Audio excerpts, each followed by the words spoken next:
My name is Ron Carey, Space Museum, and today, November the 20th, 2013, Gordon Perman and I are going to discuss his recent trip. Gordon is a longtime volunteer here, 40-some years, volunteering at the museum. He's actually a retired Navy helicopter crewman, door swimmer is the thing. And he recently made a trip to Ukraine, and that's what we're going to talk about. Well, that's what he's going to talk about. Just a couple of questions to get you started. When did you leave? When did you get back? I left on the 13th of September and got back on the 16th of October. And you flew over, obviously. Yep. How long a trip is it? To actually get where I was going was a 2.5-day trip.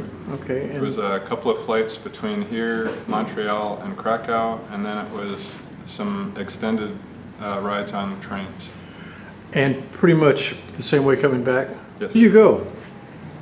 Well, when I left San Diego, it was to help an aid group that is primarily stationed in Lviv, which is far to the west of Ukraine, but they have a component that they deploy to eastern Ukraine to service people who have been directly affected by the war.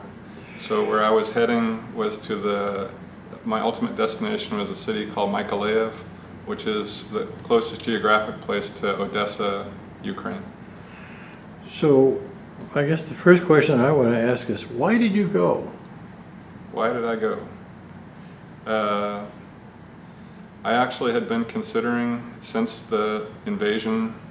I was trying to think of a way that I could actually contribute. My history as a rescue swimmer means that when there's people in trouble, we try to do something to help. So my thought process was to become a battlefield recovery driver, to actually go and Say that slower. A battlefield recovery driver. What does that mean?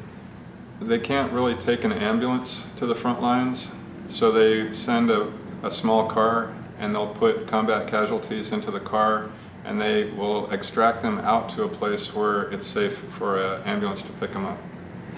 Why aren't ambulances safe? The Russians actually target vehicles with the Red Cross, so it's not safe to send an ambulance anywhere close to the front line. Okay, so then you didn't drive one of those? No, that's what I wanted to, that was my initial intent. And while I was still doing the research for that, I got a phone call in the middle of the night from a friend that was essentially in a ditch. All their drivers were having second thoughts, and they were trying to find a candidate, a driver that would come over and help them out that wouldn't quit. And he said my name came up. So when he asked me to come, I feel compelled to help. So, did they pay for your trip? They did not pay for my trip. A Either friend way? of mine, no, when we get over there, they pay for your room and board. Essentially, you're just working. There's no days off. There's not really time to go sightseeing. You just go there and you're representing America and the people that support Ukraine. Did you wear anything that would make people think you're an American? I always wore my Navy belt with aircrew wings on it, and often I would wear a t-shirt that was clearly American. Each of the people in the group, we were each from a different country. So as civilians would come up to our station, we would point out, this is Tom from France, this is Lewis from Ireland, and when they get to me, whenever they point at me, they say Gordon from America or Amerikanski. As soon as they do that, everyone in the crowd would say F-16. So the one thing that everyone knew about America is that eventually we're going to be the reason they get F-16s. And they also knew your shoes too. And they knew me by my shoes. Yep. And when I was in Germany, you could tell the Americans by their shoes. I don't know what it is. Just point it right at it. Yep. Okay, so you were on duty every day for approximately 30 days. Yep. And you had one crew you were with all the time? We were part of the same 4-truck convoy, but because we had people constantly swapping out. I moved from one truck to another to take the place of other people who had rotated out. What were the trucks? We have a freezer truck, we have 2 trucks to cook, and then we have a passenger vehicle that's like a big Sprinter van. And this convoy would go from town to town after the Russian forces were pushed back far enough where we could safely go in and feed them. How many different towns did you go to? It was a total of 22 in the time we were there. We did a couple of cities where we'd go into a city center and try to feed people, but in urban settings, it's extremely difficult. The Why? people over there have never been taught how to be in a line. Under the old Soviet system, you just push forward until you're the one that gets the food. So when you're dealing with older people there, often it was a pushing and shoving type thing. In the villages, it was never like that. They were much more compassionate with each other, but the city dwellers have just been through too much. Are the villages fairly close together?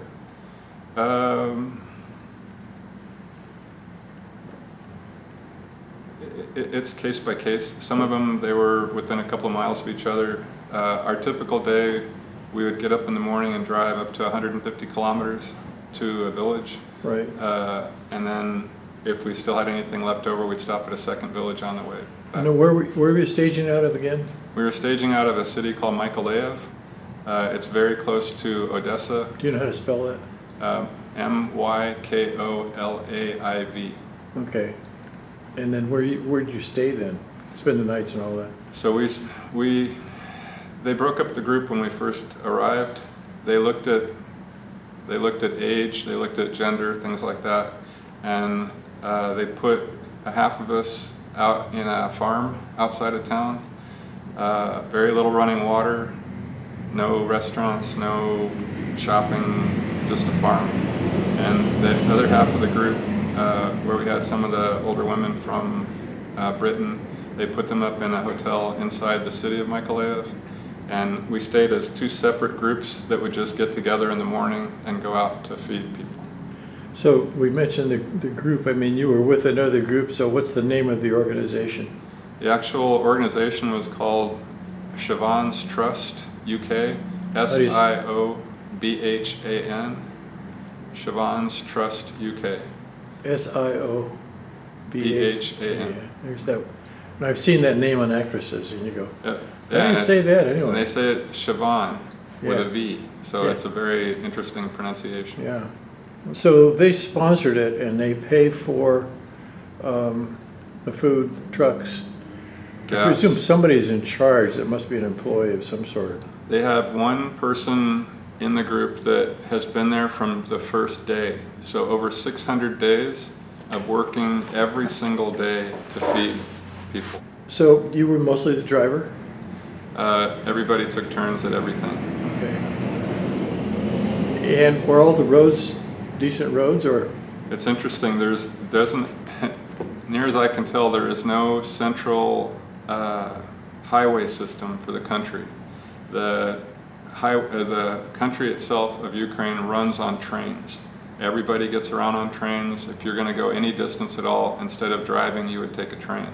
The roads are in generally poor shape, but what was interesting to me is there's a very active effort on a daily basis. There's construction crews out fixing the roads.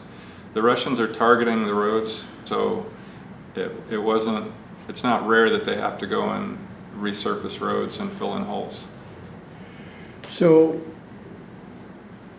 the war has been going on now for a year and a half. What is the principal objective of Russia? That's to my mind, the saddest part of this whole situation is Russia is not making a true effort to win a war the way that any military mind would do it. There's simple things you could do to knock Ukraine out of the war in a handful of days.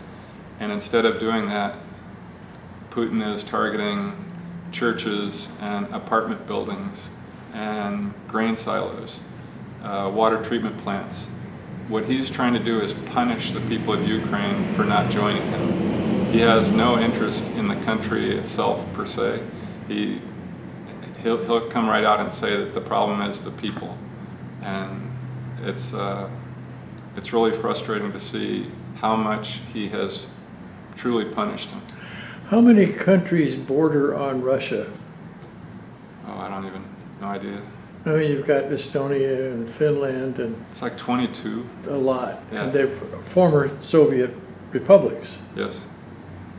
Now, you said the other day many people you spoke to were still supported or Yeah. had fond memories of Yes. the Soviet Socialist Republic. The people of Ukraine have a very convoluted history with Russia, but when they were part of the Soviet Union, this is a really strange thing for me. There's a very high level of pride in the Ukrainian people for their accomplishments, for the individual deeds of Ukrainians that were either fighting for the Soviet Union or in service of the Soviet Union, some in the space program, famous sailors. They didn't consider being part of the Soviet Union a bad thing. They had wanted their independence. They had always been an independent people, whether they were an independent country or not. So when the wall fell and each of the republics peeled away, Ukraine, for the first time in 100 years, it was a chance for them to speak their home language, to be able to speak Ukrainian again. So they look at the time of being Soviet as a relatively good time for their country, with the asterisk, the Russians have always been brutal to them. So in this current war that started in 2014, it's just in their mind, this is the continuation. Russia has always had serious beef with Ukrainians, and it just doesn't stop. Now, is it the biggest of the satellite countries? Because I know it's It's one of the largest. It's really big, I know Yeah. that. So, but apparently Belarus is right above Ukraine, and Belarus, what is the guy's name that runs that country? Lukashenko. And now, is he actually supporting the Russian effort or not? It's very interesting to me. I look at Lukashenko as one of those characters in history that is a lot smarter than we give him credit for. All through the Soviet era, we in the West could track who was going to be next in line. So anytime somebody died or was removed, we always knew who was next, who was going to take over the Soviet Union. Lukashenko was one of those people in line. And when the Soviet Union fell apart, and it was essentially, Russia was handed to Putin, Lukashenko was in line ahead of him. So they have a very interesting power dynamic where Putin looks at Lukashenko as an actual equal, and I'm not sure he looks at very many people as an equal. So Lukashenko wants to support the former Soviet republics without being too overly supportive of Putin. Remember recently Prigozhin, when he did his rebellion, Right. he went to Lukashenko afterwards, and Lukashenko gave him cover. Right, okay, that was the Wagner group. That was Wagner, yeah. So he stayed, so he was in Belarus for a while, and then what was he?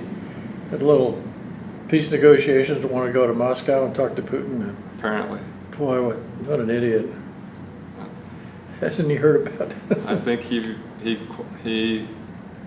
is officially he's fallen out of the world's highest window, Yeah. 22,000 feet. Yeah, what do they call it? Defenestration. Getting thrown out a window, defenestration. Except there was a bomb explosion before that. Okay, so let's talk specifically of what you did. What was going on with the 4 vehicles? In the morning, we would have a very short briefing. We'd be told what village we were going to. Overnight, the police would identify a location that was considered safe for us to visit.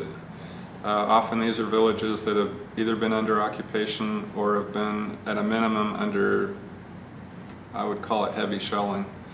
I visited one village one time that had not been shelled. All the rest of them had major damage. One village in particular, it was 5 streets, 5 long streets, maybe half a mile long each, and the headman from the village wanted to show me. He said, "Come walk with me," and he showed me that on 5 streets there wasn't a single house that hadn't taken an artillery round. Every house in the entire village had been hit at least once.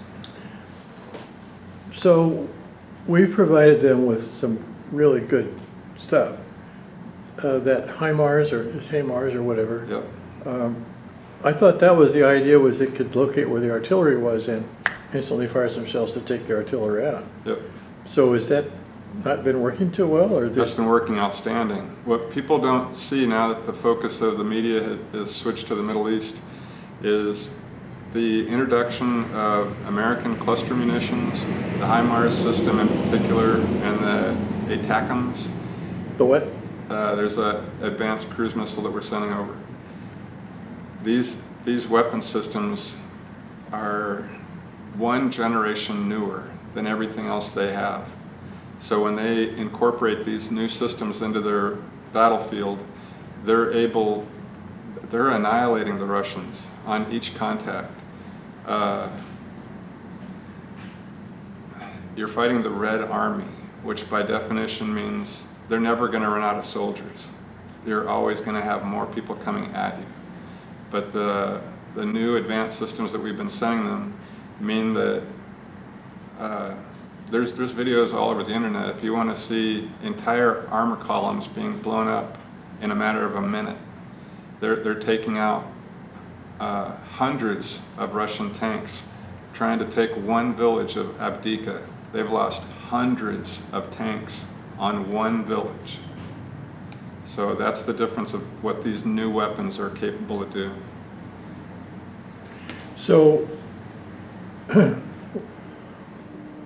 when if the Ukrainians have cruise missiles, where are they coming from? I mean, how are they spotting locations to go from in the first place, or would you even know that? America is helping a lot with very high order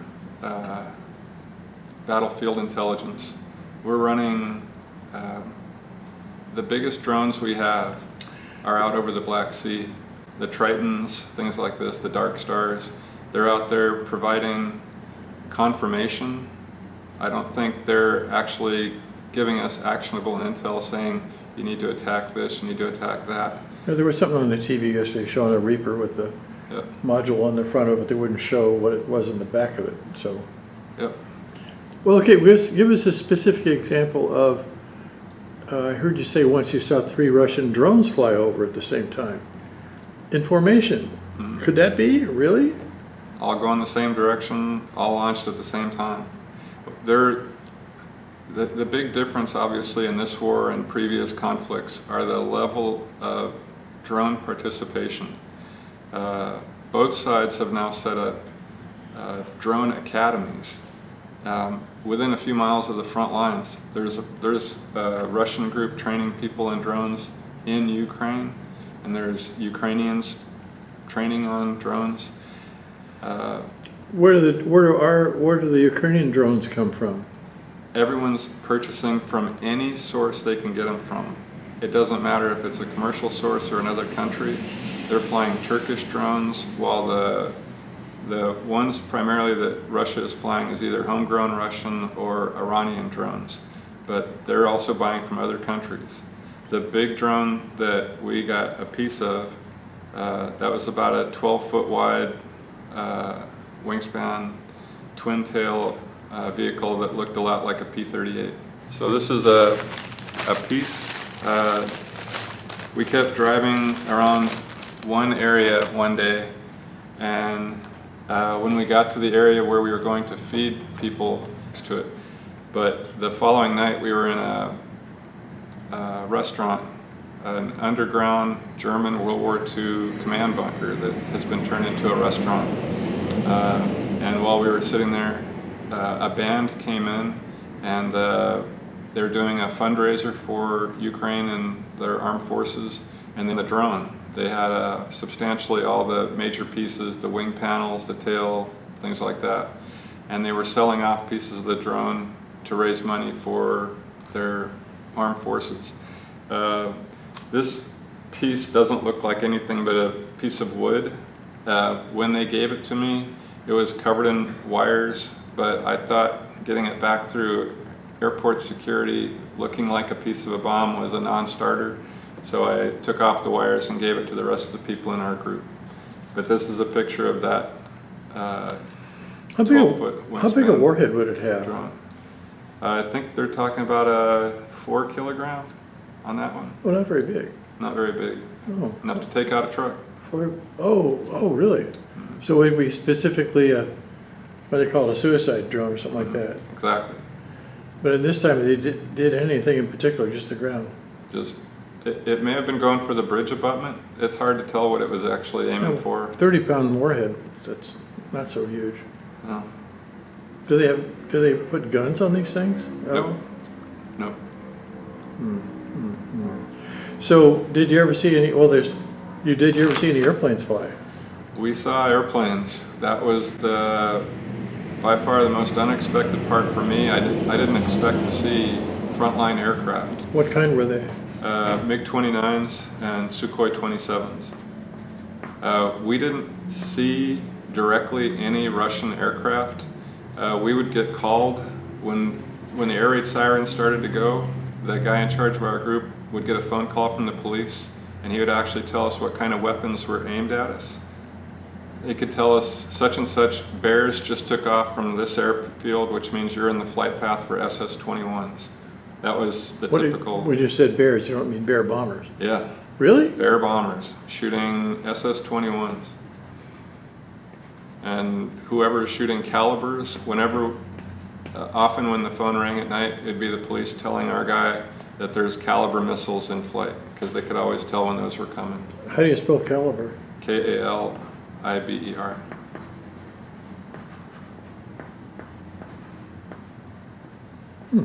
So because my job in the Navy was to teach flight crews how to tell one airplane from another, one ship from another, very quickly after I got there, this group that is all civilians realized I could tell them what was flying over or what was happening.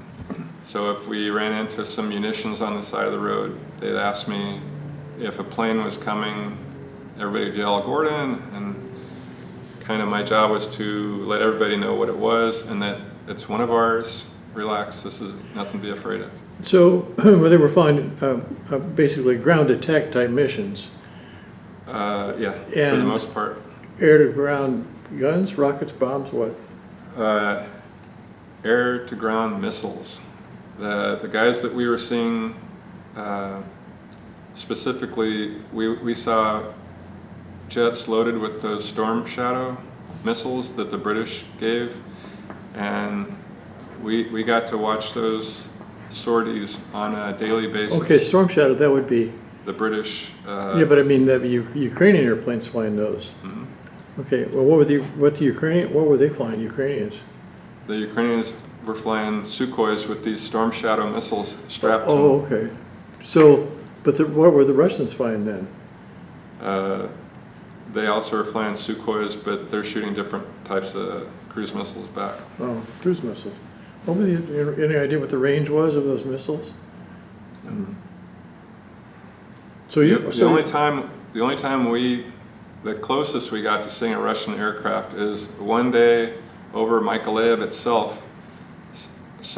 There was some kind of an air battle going on. It wasn't jets against cruise missiles. There were people maneuvering up there, but we never saw the other aircraft. It was one Ukrainian jet, possibly two, chasing one Russian guy, but we never saw the Russian guy.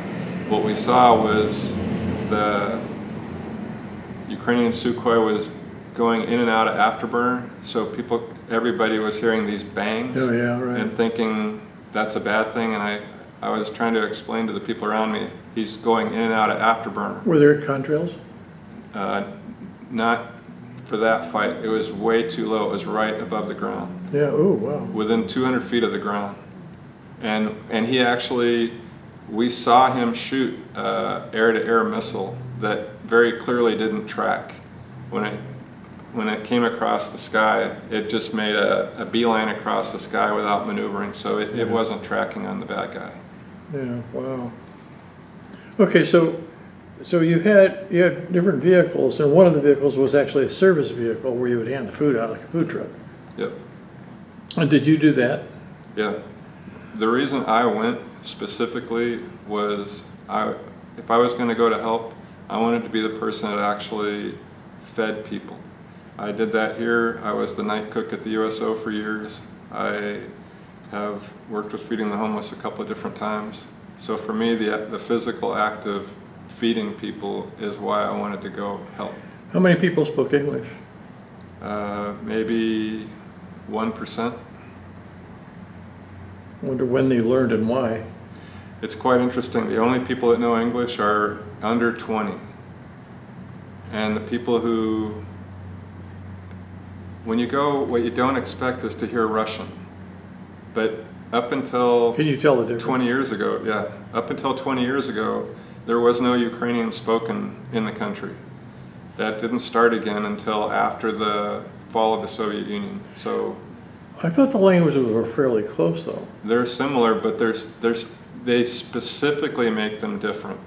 They're not accidental differences. They don't want to sound like Russian, so they'll introduce a word, often an English word or another scavenged word, to take the place of an everyday Russian word they've been using for the last 100 years.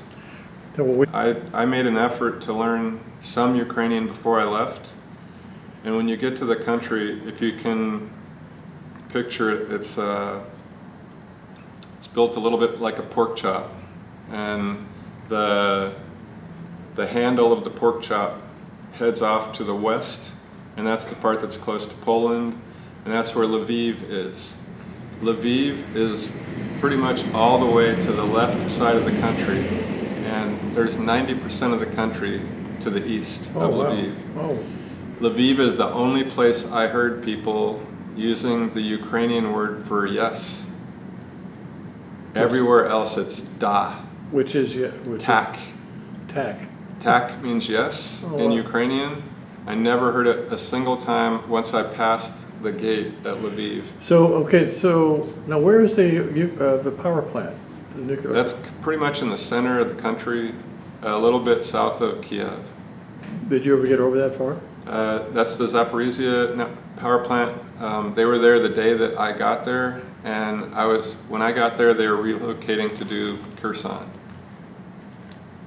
Kherson being the place you were coming Kherson out. is a city that is right on the front line.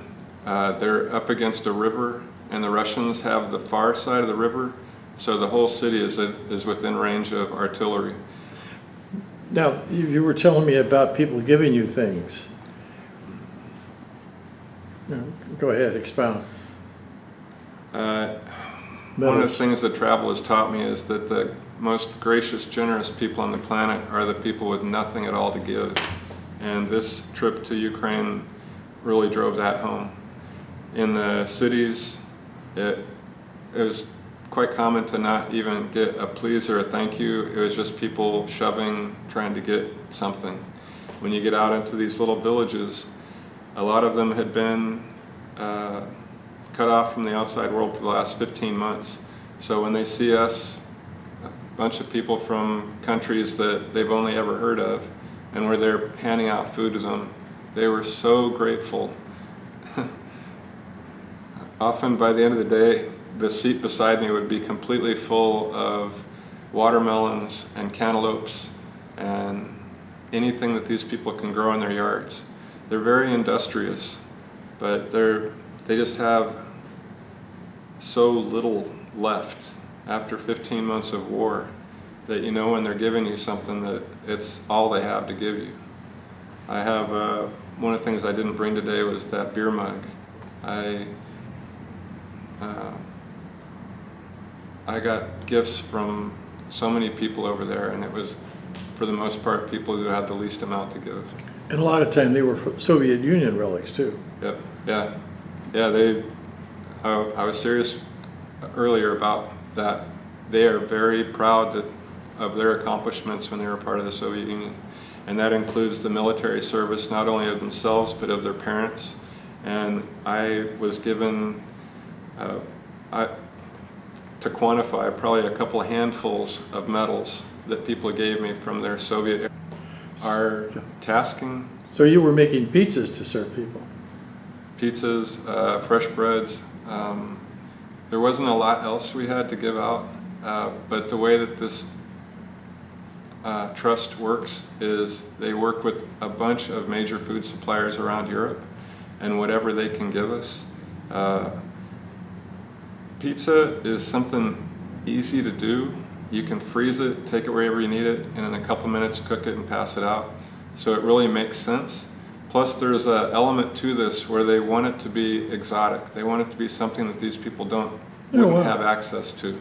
So often we were giving a pizza out to somebody that had never seen a pizza in their life. There's no pizza shops in Ukraine. So the look of joy on these people's faces often was worth the price of admission. How do your trucks look? Well, we have, the group I was part of, we called them the Kherson Cossacks, and it's the far eastern group. It's very separate from the other group back in Lviv. They've got a couple trucks, they've got a freezer truck, so they have their own setup. The people who are in the far east, they've got 4 trucks, but they don't always have drivers for them. They hire outside drivers, and one of them just completely destroyed their freezer truck. He hit curbs, he ripped back the roof by going under a overpass. The big weakness in this whole organization is the freezer truck. If anything happens to it, the whole thing shuts down. How do they get the supplies into Kherson? So we have a contract with shipping companies that will bring the food in from either Italy or Poland, and they'll bring it to Lviv, where we transfer it into one of our trucks. How do you spell Lviv? Lviv. And Kherson? Kherson. Tell me about a kid you met. I can't remember his name. Tell me about that young boy. Where did you meet him? After a couple weeks down in the Kherson area, we were all getting a little punchy. We had gotten no sleep. There was 3 or 4 air raid sirens every night. We needed a little bit of a break, so we headed north. We went to a city called Kremenchuk. It's not a place I'd ever heard of. I pride myself in my geographic knowledge, and I had never heard of this town. And I was immediately struck by how beautiful and untouched it was by the war. It had a shopping district like New York's Fifth Avenue. It had wide strolling avenues. Just the whole city was just beautiful. You couldn't convince me that it wasn't someplace completely at peace. We only heard one air raid siren. The whole 3 or 4 days we were there, we had one air raid siren. And that's so out of place with the rest of the country. But while we were there, we were taking an evening stroll once, and I got pointed out. A group of boys were skateboarding, and by boys I mean teens, young 20-year-olds, that kind of thing. And as I walked by, they're pointing at me, and I realized that one of the young guys was walking over to talk to me, and he pointed out, he said, "My friend said that you are an American, so I should come talk to you." So when he started talking to me, there was another guy there named Mr. Stokes, and Stokes and I were talking with this guy, and he says, I'm from Bakhmut. And Bakhmut has been completely destroyed by the Russians. And after a 1-year-long fight, the Russians took over his city. And this kid was the most confident, upbeat, young individual I've met. He was recovering from being blown up in his trench. A couple weeks before I met him, he had been in his trench in Bakhmut before the fall of the city, and a tank had come to his position, and while he was trying to film it on his phone, the tank fired a shell that hit the wall of the trench he was in and collapsed the wall onto him. So the second part of the video he showed me is from his drone looking straight down, and the tank is going straight for where he's stuck in the trench. He's buried and can't get out, but the tank is rolling straight to him. And as the tank rolls up, it rolled over a mine and blew itself up. And the last part of the tape that he showed me is it's just blackness on the screen, and then you see hands go by and you realize he's digging himself out and somebody else is digging from the outside to dig him out of the trench. And he told me that the person who dug him out is his actual flesh and blood brother that was also serving in the trench. What my conversation with him, he has this boy has the same name as my oldest son, and while my oldest is able to enjoy living in San Diego and having peace and freedom every day of his life, this boy was so excited knowing that in 9 days he was going back to the front line. And by the time I got home to America, he was in the front lines of Avdiivka, which is absolutely the harshest, roughest battle of this entire war. How do you spell that one? Avdiivka,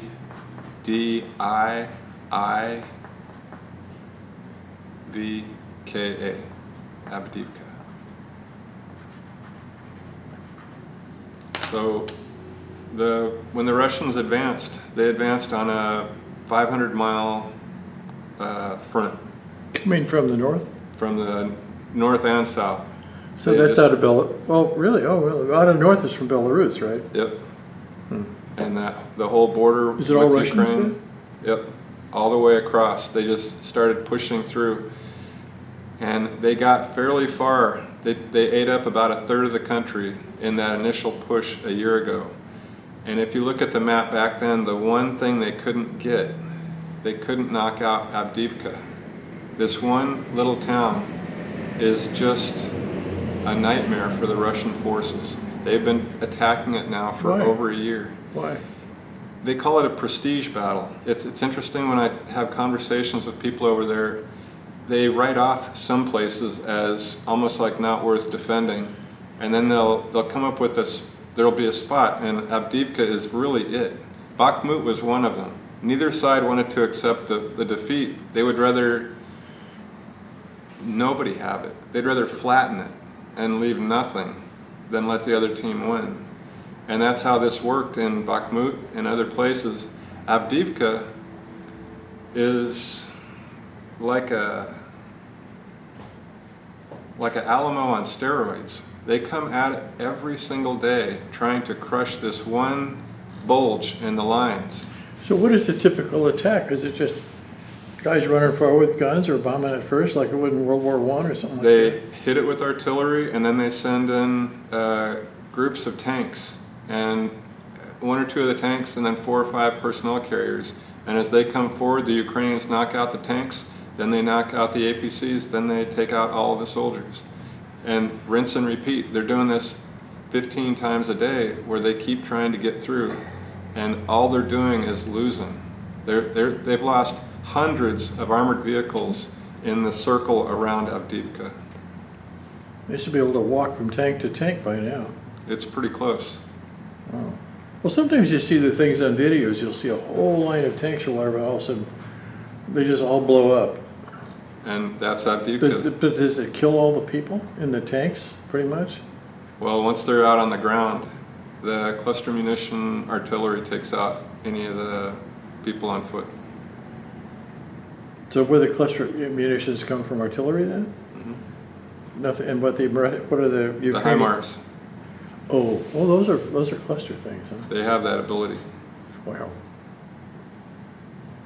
Well, that must be easier for the Ukrainians. Well, I know where they're coming from every day. And That's, so, did you meet any Russian soldiers? I didn't meet any. They didn't want us to be anywhere where we'd run a possibility of being captured. So we weren't allowed to take any pictures of any military equipment. One time I went for a jog. My first day when I got to Mykolaiv, I was pretty keyed up and wanted to burn off some energy. I got permission from my group to go for a jog and immediately met a bus of soldiers that were quite interested in me and why I was running, and went through my entire phone to make sure I had not taken any pictures of military equipment. So, Well, they must be capturing some Russian soldiers. What do they do with them? they've got big camps. I wonder if there's any Geneva Conventions involved. What's interesting to me is a lot of the Russian soldiers that are captured don't have a problem with joining the Ukrainian forces. They have some brigades now of former Russian soldiers that have switched sides. What's the population of Ukraine before all this started? Any idea? All I remember is it's supposed to be what California was. Oh, like 30 million or so. Yeah. And it's the size of Texas. It's a Yeah. big place. Yeah. What percentage of the country did you cover, do you think? We basically went up and down a line in the middle of the country. That pork chop I was describing, Right. it's the fat part. Right. And I'd go up and down. We went up and down that center portion. How'd you feel about leaving? That was rough. My whole point in going over there was to make a difference and to contribute.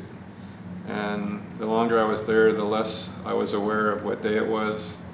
I wasn't tracking days at all. And on my last day there, I had no idea it was my last day. I was ready to go pack up, go to the next spot. And at one point, the French poet in our group turned to me and said, "No, you leave today." And it was the biggest shock of the whole trip, Isn't that funny? hearing that I was going home. Well, the reason you came home is because you have responsibilities here. Yeah. He was here a minute ago. And Yep. One quick thing. You asked about the air component. And what we saw each time was a camouflage jet. They were all former Soviet jets. And we got used to seeing digital camo Sukhois, the same digital camo MiG-29, and they're very well camouflaged. And then one day, we had one airplane the whole time I was there that flew over at what I consider high altitude, about 2,000 feet. So he was well within the envelope of any surface-to-air missile. Just name one, he was right in there. And instead of being right next to the road, down low, yanking through villages, this guy was flying a circle at 2,000 feet over the city in a bright blue Sukhoi with the whole bottom painted yellow. So instead of it being camouflaged, he had his jet painted as a Ukrainian flag. oh, And it was complete. The top was bright blue, the bottom was bright yellow, and it had such an instant effect. Everyone is so used to, if you see a plane, it's shooting by very fast and it's fighting for its own life. And this gentleman was not. This gentleman was up there showing the flag. He was up doing a circle over the city saying, Ukraine. what city was that? That was over Mykolaiv. It was a beautiful thing to see, and instantly the the energy level of everybody on the ground went up by 100%. Wow, that's pretty cool. Okay, one more, sort of a sensitive thing here. In World War II, the Russians wanted to take over the whole, what we call it, the Eastern Front, Poland and Ukraine and all that. And that huge battle they had per what did they call it? The Kursk? Kursk, right. Yeah, that was a gigantic battle, like 1 million Russian soldiers, and they pretty well stopped them in Ukraine.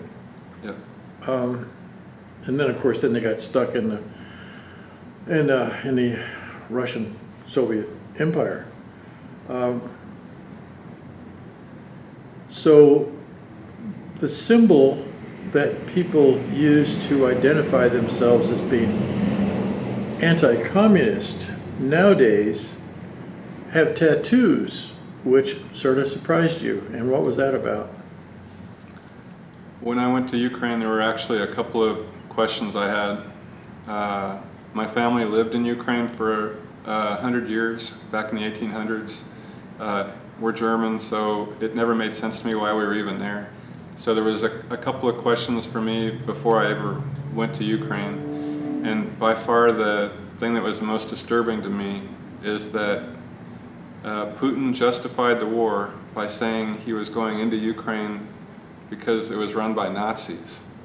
He was very specific. He made that claim dozens of times. It's a constant drum of his that he's going there just because there's Nazis. And then I started seeing that there's actually people there that have swastika tattoos and SS runes. And SS runes, is that what that? That's the SS. Why do you call a rune? I never heard that. A rune is an ancient writing style, and that's the letter style that they're using. Oh, really? Oh, wow. I didn't know that. Who made put the runes all over Europe? Does anybody know? Is that? Yeah, that was the ancient Germanic tribes. Oh, okay. So you saw the SS and... So when I see these tattoos, it really makes me cringe because I want to be supportive of Ukraine, but the thought of them being Nazis, that was a hard stop for me. I couldn't accept that I was going to be supportive of people who were effectively Hitlerites. I didn't want anything to do with that. So one of the real questions I had was I needed an explanation from somebody about why this was anything other than anti-Semitic. I needed to hear it. So I got into this conversation several times with different people,